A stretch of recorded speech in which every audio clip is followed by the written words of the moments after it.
I was immediately discounted when I walked through the door. It didn't matter if I had a master's in public administration, bachelor's in political science.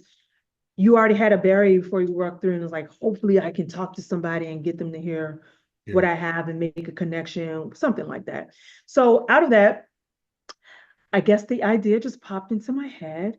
Hey, wouldn't it be cool if we could make meaningful connections, show up as our authentic selves, and build our businesses without needing financial capital, like using intellectual and social capital? Malik's First Job Podcast, here to answer any questions that y'all ask. Financial literacy and resources, parents and young people becoming bosses, CEOs, future leaders, entrepreneurs, conferences and boardrooms getting sponsors secured. If you want generational wealth, Brooklyn's own Kerwin Phillip with information to help. Malik's First Job Podcast, Malik's Podcast, Brooklyn's own Kerwin Phillip, Kerwin Phillip. Malik's First Job Podcast, Brooklyn's own Kerwin Phillip. Generational wealth. All right, greetings everyone. How you doing? This is Kerwin Phillip here with another episode of the Malik's First Job Podcast, where we talk about leadership, entrepreneurship, and financial literacy. Today we have a wonderful guest, a sister who's doing a lot of things in the community. We have Miss Ayanna McMullen. Right? She's a community builder, broker, and believer. In her roles as a professional organizer, business support strategist, community engagement strategist, educator, and social entrepreneur, Ayanna's superpower is igniting individuals and organizations to focus, flow, and grow through connection, creation, and collaboration. Her company, Harmony Organizing, provides a holistic suite of personal and business support services that propel individuals and small businesses with social missions from idea to launch. She's also the founder of the network Incubator, a creative think tank for business ideas supporting under-resourced entrepreneurs locally, nationally, and globally. She's a native of Richmond, Virginia, with a Bachelor of Arts degree in political science and a master's in public administration from VCU. In her creative space, she's a vocalist, violinist, long-distance runner, salsa dancer, and emerging artist. She enjoys laughing and exploring new things. So let's go ahead and welcome Ayanna McMullen to the Malik's First Job Podcast. How you doing, sis? Good, thank you for reading that bio. It's always weird when somebody reads your bio, but thank you. I'm happy to be here. Yes, thank you for coming on. Now, as I'm reading the bio, I'm like, you have so many different hats, right? You know, and you just, because I thought I had a lot of hats, but you know, you got me beat. So how do you juggle all that you do with so many different things that you're into? Very good question. So my first biz, Baby Harmony Organizing, I am a professional organizer. And with that comes the time management piece, right? So I teach people how to manage their time as well, time management coaching. So I would say my biggest thing is first knowing what it is that I want, like really adhering to your mission and your vision, and everything falls from that. Decisions are made primarily from your mission and your vision of what you want to do. All of the other stuff becomes a no, or maybe a little bit later. So with that, and then you break your mission and your vision down into, projects without getting too technical. And then there are certain things with time management, such as time mapping, prioritizing your task, is called task batching, things like that. So there are certain strategies that I use to manage my time. But I will say one of the things that I make a priority is rest. Okay. And I always say that rest is required for a job well done. It's not a reward for a job well done. So you have to infuse that, even if it's an everyday thing for me. I'm going to take some time to meditate. I'm going to take some time to catch my breath. Now, it don't happen every day because sometimes life gets a little crazy. I'm going to be honest. Right. But that's what I try to maintain in my life. Yeah. Okay. Okay. So it's all about balance, correct? It is all about balance. It is all about balance. Yeah. And Okay. not taking on too much more than you can handle. No is a complete sentence. You might have to say no to different people in different ways, but can't take it on. Can't take everything on, you know. Oftentimes as entrepreneurs, there's so much to get done, right? Hmm. Especially, those that are just starting out. Yeah. It's like there's always a fire to put out, and it's kind of it's hard to find time to rest, right? Hmm. So you said, rest is like an essential element, Yes. what you mentioned. Now, can Yeah. you elaborate on that a little bit more? Why rest is, so important when it comes to getting things done? Yeah. So when we're fatigued, we have we become less focused. Hmm. It's kind of like a computer that never shuts down. It's an electronic, but after a while, you keep running your computer hard. It Right. gets heat. The fan tries to come on and cool it off. You have too many tabs open. Like, so think of your brain as like tabs open. Yeah. And it's just processing all the time. Our brain needs a rest from that. And so one of the things about it, when you're fatigued, you become more reactive Okay. instead of proactive, seeing things the way that they should be. Right. You become you get brain fog. You can't make decisions clearly. That's one of the things. You also your temperament is not as good as it is when you're rested. So Right. again, you're becoming reactive. You're reacting to situations negatively when you should have just taken a step back and be more objective. Right. Also, it makes you lose money, right? Okay. So when you're fatigued, again, this is all down to decision making. Do I have that? No, I don't have that. I'm just going to buy it without really knowing what you have because you're just in this reaction mode the whole time. Yeah. And your brain doesn't have the ability to make the connections that it should be making because it's kind of scattered. So rest is to rejuvenate us, is to heal our body, is to give our mind a rest. Our mind has no concept of time, really. It comes up with, ideas randomly. You're like, where does it come from? Like, I'm trying to do this. What are you doing? So it's just working and working, and it's always identifying stuff. It's always trying to solve a problem. And you need that time for it to rejuvenate and get back focused. Yeah. So true. So true. Yeah. So how did you come to work in this space as far as, the time management, piece and trying to help entrepreneurs with all of that? So I always take my cues from nature. Okay. Um, Harmony organizing, I started as an idea in 2010, believe it or not. I became a full-time entrepreneur in 2018. I decided to take it all the way. But I always took my cues from nature. My saying for Harmony is focus, flow, and grow. And so I think off of my experiences when I was younger, um, just growing up my mom was very creative. So she always had like a lot of stuff around and it Okay. wasn't necessarily organized. And I can say this, my family knows, so ain't nobody putting nobody out there. I'm just telling you. So it wasn't always a lot of every single space had to be like filled with something. But she was very creative, so she would hold on to things and she would always try to plan things. But I would say I came into this space because I felt that, and I guess I studied it and it came kind of organic. So I don't know if it was like that one moment of saying like, this is what I want to do in this way. I think it was something I was always doing. I mean, I don't know if I would want to say this but I was always that kid, that was organizing stuff. My mom, we had to share bedrooms and Yeah. she would put us, it was two and two, it's four of us all together.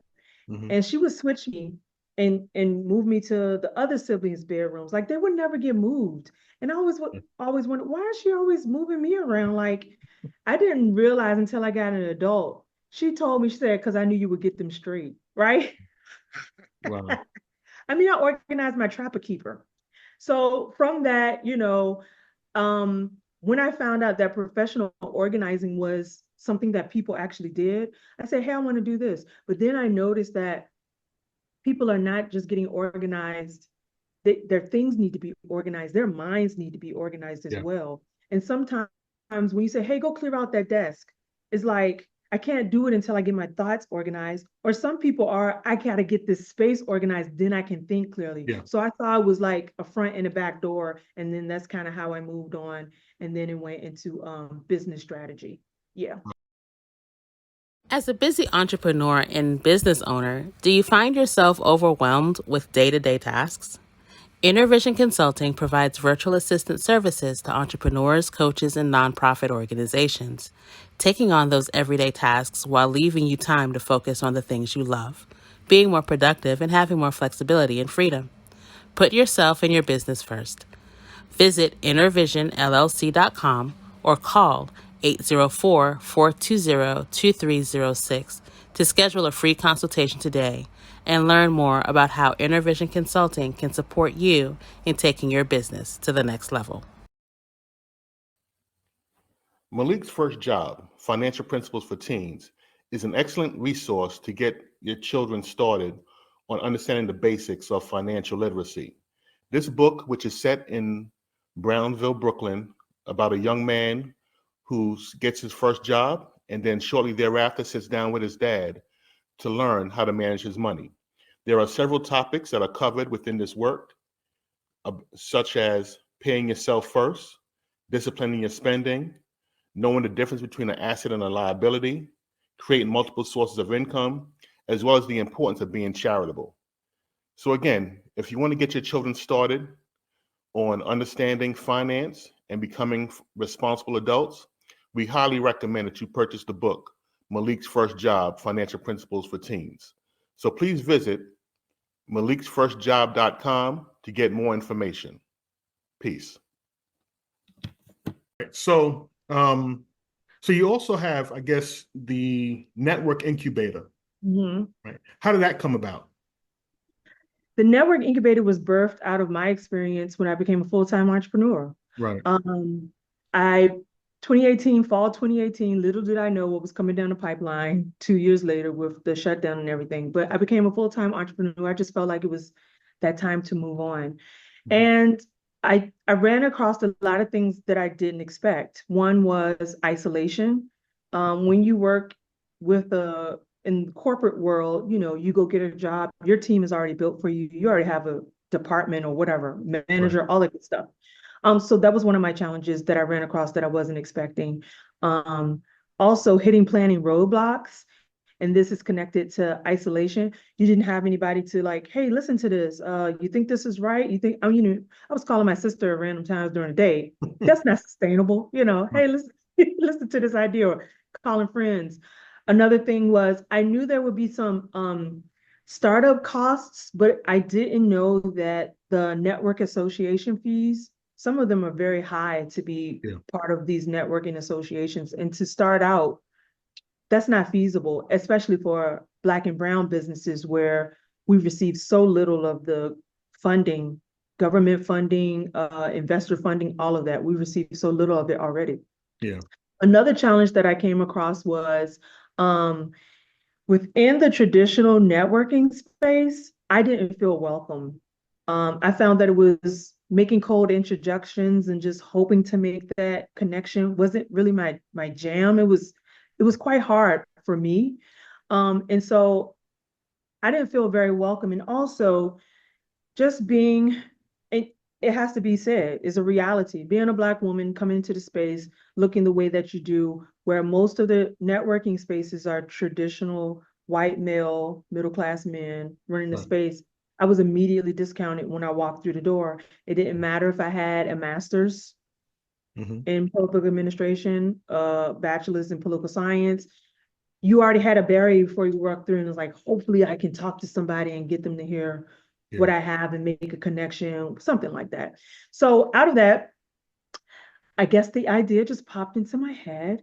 Hey, wouldn't it be cool if we could make meaningful connections, show up as our authentic selves, and build our businesses without needing financial capital, like using intellectual and social capital to access the resources and information that we need. And so I test run it as something else first, but then at Cap One, which was new at the time, Capital One Cafe, I was going there to co-work because I was, I didn't have an office. I was an entrepreneur. Right. You know how it goes. Um, and I saw that they were looking to do banking differently. This was kind of a theme that they have, and the cafes wanted to bring in community, and they had a community room. And these are the connections that you start making as an entrepreneur. Hey, it looks like you guys want to do something in there. I have this idea. Would you like, bring this idea? Long story short, that's how the Network Incubator got its first start, Okay. through a sponsorship from Capital One Cafe. We Yeah. started with 9 people in May of 2019, and in August, September, we were packing a room. So it grew very fast and very quickly, and that's how the Network Incubator grew. Wow. Mhm. So where would you say the membership is at now? So we have served over 550 businesses. Wow. And that's just from 2023. All the numbers haven't come in yet from 2024. So we have reached 500 and supported 500, over 550 businesses.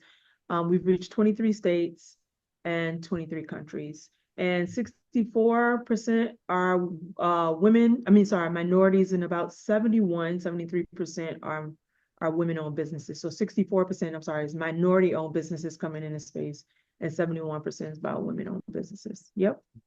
So what would you say, because oftentimes, again, as a lot of small entrepreneurs just starting out, as you mentioned, we work in isolation, right? We may have our little computers in the corner, we're typing away, trying to figure things out.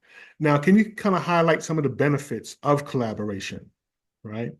Oh, yeah. So, yeah, one of the biggest ones is getting a third eye on what it is that you're doing, like getting someone to look at you. I think a lot of times, especially as solopreneurs, but this is also true if you have like a team or 2 or 3 people, you kind of get blinders on, right? Because you got to know what you want to do, but there's not an outside voice saying, hey, when I read it, it doesn't make sense. Or when I look at it, it doesn't make sense. So I would say getting a third eye on your business. Also, getting diverse perspectives is always great. Someone from a different background, someone from a different, what we can say, ethnic background, cultural background, educational background, professional background. Man, that makes like all the difference, especially if it's within like your target audience, and you can get these people with these various backgrounds to take a look at what you're saying. Collaboration also doesn't make you feel isolated. You feel very like what part of a community, like, oh, somebody else is experiencing the same thing I do. Somebody else is going through the motions that I kind of through. So it's not just me. Oh, yay. I don't feel so alone. Also, collaboration helps expose your business more. Yeah. Right? Because that person has an audience, you have an audience, y'all come together, you're cross promoting. Oh my gosh, the exposure is great. So collaboration is great. And it strengthens for those who are seeking money and funding, especially like grants or sponsorships, but maybe also bank grants. They love to see collaboration, right? Because they know it's going to be more sustainable when it's like 2 heads in the game instead of 1. Yeah. And I think something that you didn't mention as well, because it also helps you to find resources for your business as well. Right? Yes. Say, for instance, like myself, if I'm an author, I may be looking for a graphic designer, but within that space, and there may be a graphic designer there that's, looking to collaborate with someone else. And perhaps there's a social media manager. Yep. There's so many different elements, and you can come in that one space, and you all can kind of, if you're short on cash, like barter for services and so on and so forth. And as you also mentioned, look for funding. Yep. It's one of the benefits. Right. Oh, it's such great benefits in collaboration. And I'm also a big, I don't know, I feel like you should also, the intersection of the corporate world and the entrepreneurial world, I think we can learn from each other, but I don't see a lot of that happening. The methodologies and the structures that they have in the corporate world can be translated into the business or the entrepreneurial arena, and vice versa. I think there's much to be learned from that too. Yeah. Especially in this day and age when innovation is like key for survival. I think it's a must. Yeah. Yes, ma'am. I totally agree. Totally agree. Right. So what's next on the horizons? Like, what do you have working on? What are you working on right now? What do you see your next project being? Oh gosh, that's so loaded. Why you give me that question? What's I know you're looking next? for a few more hats to put on. No, What? I am looking to wear my hats better and Okay. strut. That's what I'm looking forward to. So for the network incubator, we're looking to ensure that we're 5 years in, so we're still the startup stage. We'll be 6 years in May, yeah, 2025. Okay. So our goal is to ensure that we are sustainable. Okay. Um, 90% of the businesses within the first year fail. And Mm. then within the shutdown, over 40% of Black-owned businesses failed, and they're still recovering. We're so very grateful that we use technology to our advantage, where Yeah. we actually grew. So I think we're a outlier in that regard, that we grew during the shutdown. We didn't dwindle. Um, our first meetup that we had online, we had 40 people. And that was in March, right when the shutdown happened. So we actually grew. So on the horizon for TNI is to ensure that we have the capacity and the financial capacity and also the human capacity to ensure that we're sustainable. So I'm putting this out there, whoever's looking. We're looking for funders, investors. We're looking to partner with those people, sponsors, for brand visibility, brand awareness, and we're looking for investors who want to invest in the network incubator. So I would say that's our biggest goal, to make sure that we're sustainable for the people that we're already serving, and then to expand it. Yeah. For Harmony, Hmm. my goal is to, I would say, do more of what I'm doing, but I guess in a bigger way. So Okay. I'm looking for organizations that want to bring, because I do a lot of workshops, and I have a lot of signature workshops, or I would say Harmony has a lot of signature workshops that I know can help teams be more sustainable, help them be more organized and productive. I have done workshops for like state recreation and parks. I have done them for marketing agencies, things like that. So that's, I guess, I would say that's the biggest thing: speaking engagement and workshops for Harmony organizing. Yep. Yeah, nice. Now we spoke earlier before we started recording about some of the recognitions and awards you've received recently. All right, Yeah. can you highlight that for the audience? Yes. So we recently were rewarded the Comcast Rise grant. Okay. And this grant started during the shutdown. They recognized the need again for these Black and brown businesses to survive.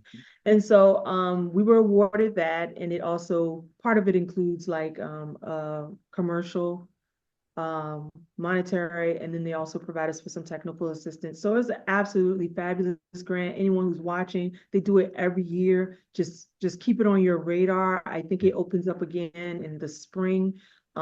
Please do it. And this year they awarded 500 businesses. So they Yes. did five states and 100 in each state. So that's how they're doing it. They may open it up more, I'm not sure.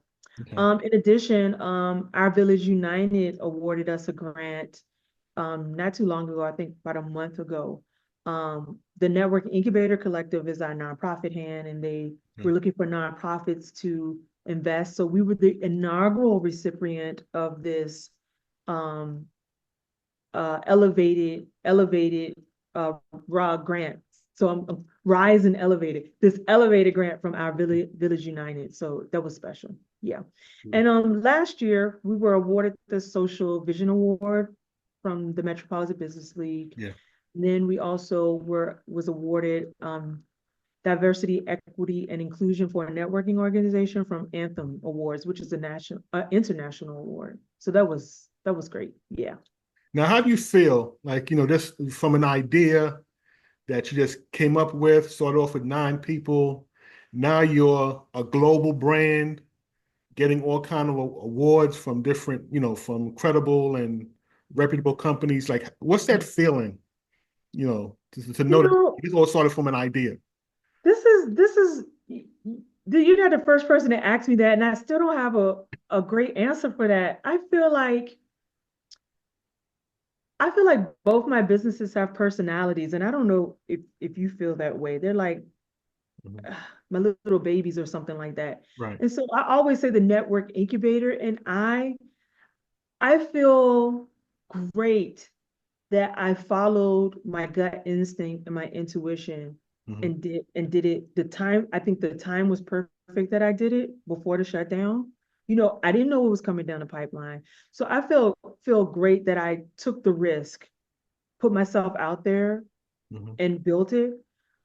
But on the other hand, I feel a little bit, if this makes any sense, like it's outside of me a little bit, like it's kind of its own entity and it's growing and it's outside of me. I'm super proud of what the network incubator has become.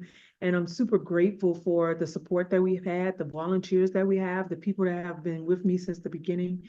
So I can say sometimes I'm in awe of my own creation, if that makes sense. You know what I'm saying? You're like, yo, did I do that? And then when people come up, hey, you're part of the network incubator, or you're the founder of network incubator, like, yeah. And then I just want to go on about my business. But I don't know if you had this feeling. It's a weird feeling to maintain, but I'm grateful that I'm intentional about not thinking more highly of myself than I ought. Because I've seen some people come into spaces and they just get, really into themselves. I'm about serving. So I feel like if I keep this mindset of serving, I'm fine as long as it stays there. But I'm super proud of what the network incubator has become. Yeah, it's been an amazing journey, to say the least. So for those people that want to connect with you and learn more about perhaps they want to join the network incubator, or perhaps they need the organizing and time management services, how can they reach out to you? Sure. So they can go to the networkincubator.com. Okay. That they can register for the network incubator is right there on the homepage. They can also volunteer if they like. Everything is on our website. And then harmonyorg.com. They can book with me. It says contact Ayanna or contact, and they can book time with me. They can do a discovery call, whether they want a business support strategy, professional organizing, or community engagement strategy. So those are the best ways. Okay. Now, is there a fee to join the network incubator? No, it is free and open to the public, to the business community, and it has been that way since 2019. Nice. And how often do you all meet? Every first Thursday of the month at 9 a.m. Capital One Cafe in person, and online at 12 p.m. virtually. Okay. I'm going to have to plug in.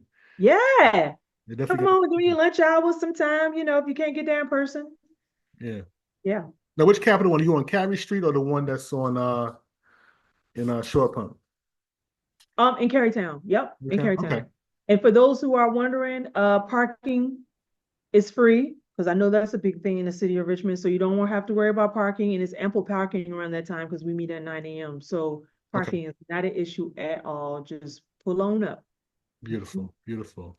But thank you so much for joining me today. Any closing thoughts that you want to share with the audience? I would say, find your passion, whatever your passion is, and go with that and connect with the right people, network as much as you can, and find the support that you need, and just keep going. I would say that's the biggest thing. Just keep going little by little. Yeah. Okay, great. Great. So again, thank you for joining us, and thank you all for watching. Definitely connect with Ayanna. She has a lot of great services to offer. She gave you her social media and her websites and stuff like that. Matter of fact, what's your social media? Where can they find you, like on Instagram and everything else? Me personally is Ayanna_McMullen, McMullen, and then the network incubator, and then harmony.organizing. Okay, great. Yeah. Great. Thank you. Okay, great. So we see you all next week. And again, thanks for watching. Don't forget to like, subscribe, and share. Peace. Thank you. Generational wealth.